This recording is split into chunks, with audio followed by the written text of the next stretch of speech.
The roster that you have now, it's interesting on so many levels. There's international flavor everywhere. And Chris, we've seen this year where the starting five has been comprised of 5 different kids from 5 different countries, which is unique just standing alone.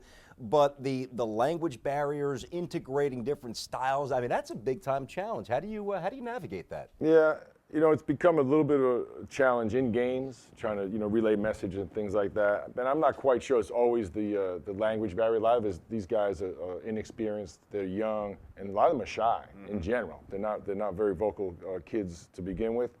But I like it. You know, the European international kids, they're schooled in team play, unselfish play. If New York's a natural place for these kids to come, not only is there's a direct flight usually here, but when they get here, they can find a community that they're from. Yep. So I do like that international flavor. And all the kids we have individually have been wonderful to work with. A name that jumps out to me, Arvydas Sabonis, big man from Russia, obviously, great passer. Marcelonis, who was really good before he ripped up his knee. You played with him at Golden State.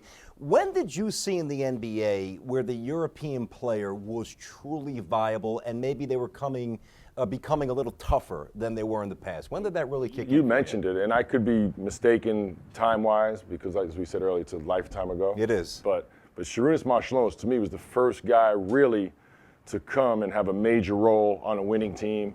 He played for the Warriors. He averaged 18 points a game coming off the bench. He was good. On a playoff team. And before that, we had guys come over. They wouldn't really stay that long. Yeah. Sharunas, I thought, carved a niche where he came, and he was a bulldog. He wasn't not your typical European player. If you got a scouting report for a European player back in the 80s, mid-80s, early 90s, it was great shooter, fundamentally sound, but soft. Sharunas was the opposite.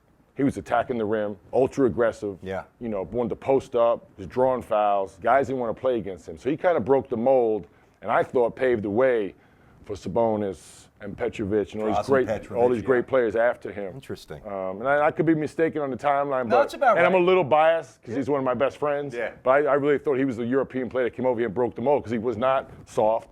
He didn't shoot jump shots, and he was incredibly aggressive. Final thing here, when you mentioned before about how one of the unique aspects for the European kids that come to St. John's, that there's a community that they can feel comfortable with right away. That's got to be a pretty big selling point on the recruiting turf as well for you and the staff, right? Well, I think what's important is, that if they haven't been here before, they can come and experience that themselves. Whether it be Federico, Sima, wherever they're from, they can just go any borough really and find an Italian community. Yeah. Feel at home. So it is important, but more important